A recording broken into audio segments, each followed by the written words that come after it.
Welcome back to Wednesday Night Fightback.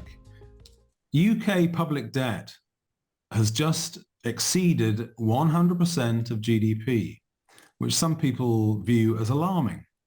Michael, how alarmed should we be? Well, William, as you can see, I've put my specs on for this one. In order to give a due element of seriousness. Okay, look, there's no magic number at 100% of GDP. Now, there are certain American economists come out and say, oh, once you get over 90% of GDP, you're doomed, or once you're over 100%, you're doomed. This is all rubbish. There is no fixed rate at which public sector debt becomes intrinsically impossible. If you look at places like Japan, or look at places like China, they're over 200% and they're still kind of chugging along. So the first thing to say is 100%, it don't mean a thing. Right, that's the first thing. The second thing is, how big a hole are we in? Because it's clearly, things have deteriorated. And one of the ways in which you can tell about whether this becomes an intolerable burden, or whether you get into that sort of slippery slope whereby you get sucked down into a fiscal disaster, is really looking at the amount of debt you've got, how much you're paying on that, and then comparing that number to your nominal GDP, not your real GDP, but by your nominal GDP. And if you can do that, if you look at the amount of debt you've got, how much you're paying for it, and then compare that with your nominal growth rate, if your nominal growth rate is higher than that hurdle rate, i.e. debt times interest rate, then you're stable. Right. Can I just stop you there for the benefit of the viewer? So the price that you pay for your debt varies, doesn't it? That is part of the problem. And the worse your debt dynamics, the more you're going to pay. So you end up in a sort of doom loop spiral, don't you? I mean, the amount that on the UK 10-year, if you go back 2 years, 3 years, it was a little bit different to what is it now, near 4%, something like that? I will definitely have something to say about doom loops, because there are two obvious doom loops that could kick in, one of which is already kicking in. But let me just get through the basic equation, first of all. Does Britain usually grow in nominal terms at a rate that's fast enough to service our debt without it spiraling upwards? And the answer is yes, it does. Even though our overall growth rate is low, our nominal growth rate has historically been enough for us to carry this debt without it spiraling down. And you cannot say the same at current levels of debt and interest rates for loads of European countries. So we're bad, it's not great, but we're not in the doom loop yet. But there are two potential doom loops which are out there, one of which is already very obvious. And I've written about this and I've banged on about it so much, William, I'm sure you're going to know what's coming. And that is the colossal funding error that the Treasury and Bank of England between them made while funding COVID-related debt. Because to cut the long story short, they borrowed all this at very, very low rates and short-term rates. And now, of course, as short-term rates have gone up, so the carrying cost of that debt for Bank of England, which holds the debt, or the replacement of that debt is far, far more expensive than they initially took on. And when you look at the calculations that Bank of England does, the losses on that funding are expected to come to 200 billion pounds. Which is an astonishing error. That's not the interest payments. That's the cap. That's the loss. That's the losses made, and the Treasury indemnified the Bank of England, saying, "Look, you make these losses, we'll pay." Okay. Now the bills for that are already coming due, and this is an astonishing thing. So far this year, the indemnity payments which the Treasury has had to make to the Bank of England to fund that error is responsible for about 40% of our entire public sector net borrowing. 40%, just under 40% of our entire public sector net borrowing is only to try and paper over the cracks of their ludicrous and reckless funding strategy. Now, if you looked at it on a departmental basis, it's the biggest department. It's absolutely astonishing. And of course, the doom loop of that is that, the market sees, oh my gosh, you've got this huge, you're not getting your public sector debt under control. Therefore, we're going to put up our bond yields, we're going to charge you more. And of course, if we charge you more, so the indemnity payments become more and more expensive. So there's that doom loop. And, is it possible to deal with that? Yes, but not without real pain and not without real institutional change. And I can assure you the Treasury is going to resist institutional change with every pore of their being.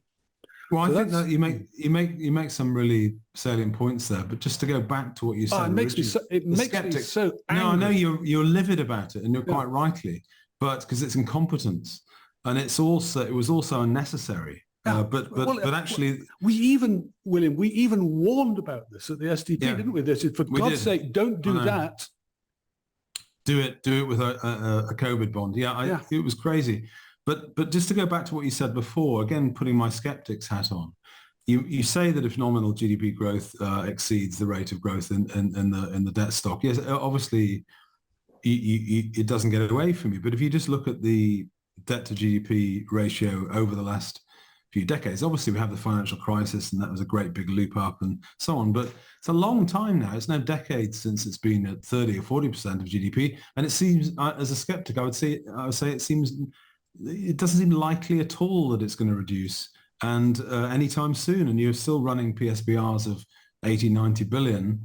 It makes it even more difficult. So I'm very, very skeptical. And there are other countries like the US where you're at sort of 130, is it 130, 140? Like that, And a lot of people, quite decent economists say it's beyond the event horizon now, and it's got out of control. So I am very, very, very concerned about it. And the final point I would make about that is that the optimist would say, well, we've been here before.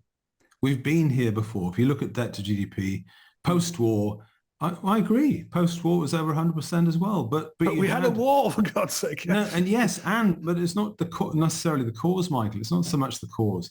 It was that you had the potential demographically, industrially, and as far as the economy was concerned, for a post-war reconstruction and a sort of post-war boom. And you had some momentum there. And I'm struggling to see where you get the same amount of momentum to deal with it this time. Am I making a fair point? You're making a fair point, but fortunately, you're likely to be wrong. I'm much more optimistic, I think, about the future generally than is fashionable. And for Britain in particular, there are two things that are worth knowing. One of which is that if you look at what would be normal interest rates, you can go and have a look at what normality was like of interest rates.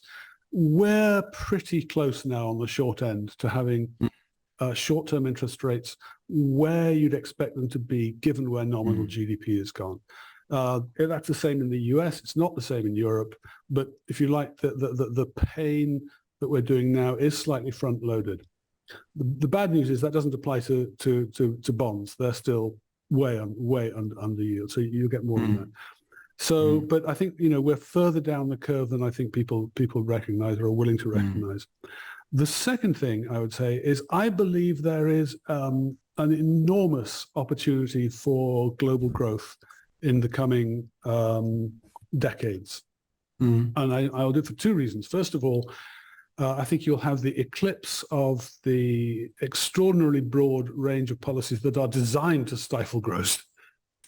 Which, and I'm not going to mention net zero purely for net zero's sake, but clearly there's a campaign to slow growth down. I think that will be ousted. But there's a second thing, which was brought to my attention by a very good tech writer called Jan Kamerath, a German guy. And he said, look, almost all our major industries, if they're running on software, they're running on software that was written in the 1980s. You've got this tremendous what he calls technical debt, whether it's banking or whether it's shipping or whether it's airlines or whether it's supermarkets or whether it's manufacturers. they're running basically on technology that's now about 50 years old, 40 to 50 years old. And as that comes through, there will be immensely more efficiencies available. And with luck, if you're looking for how does the global economy grow, the opportunity is clearly there. Yeah, no, I saw that piece and I saw your piece on that piece, so that was interesting. Yeah, no, well, let's be optimistic. Can I finish by asking you one final sort of question, which is a sort of policy poser, really? The S&P currently has a little policy on building a sovereign wealth fund. I think we say 3 billion should be. Now the problem with this is that if you haven't got surpluses, you have no money to invest in. Now, sovereign wealth funds are very good if you're Norway and you have oil surpluses you can invest it and so on. But some people are arguing that we should borrow, probably on gilts, to invest somehow. Let's say, for argument's sake, 100 billion in a new sovereign wealth fund off debt. Now, I am skeptical because you've got a surefire winner now. Now as rates are up, now as the opportunity cost of your debt is 4 and 5%, you've got a surefire winner return of 4 or 5% if you just redeem the debt, just get rid of the debt, and you're better off. You'll be better off. But if you borrow 100 billion and try and invest it, you may find your investment is lower than your cost. And what do you think? It may be that the government isn't going to be great at emulating private equity. Yes. No, it's an immensely stupid idea. But it does have the kernel of something that's important. And it's something that, again, we've talked about before. And that is if you overhaul the national insurance scheme to make it a properly invested insurance fund whereby you don't just pay it into tax, that you pay it into an account which then pays you money. Yes. Then you get an amount, a hefty amount, which can go towards investments in projects and ideas that are deemed to be useful for the British taxpayer and for the British nation. And that's something that should be done, and would be indistinguishable in the short term from the mechanics of a sovereign fund. And then you get the opposite of a doom loop. You get a virtuous loop. I agree with that. Okay, well, let's end on that optimistic note, so we can take action to deal with it. And it's good to hear you're more optimistic. Actually, we were asked on the comment section of this series to deal with this issue by popular demand, and we've done it. And it's good that you're quite optimistic. Well, there's so many reasons given to be pessimistic. But remember, we've been here before, when systems exhaust themselves, it gets horrible, horrible, horrible like this. And then either the system corrects itself or it gets even worse. But it can't get even worse forever. It can't so be you allowed have to look at the opportunities. No. Yeah. There is a reckoning. I think we're probably going through it. Good. Okay. Thanks, Michael. See you next week. Okay. Bye. Cheers. Take care.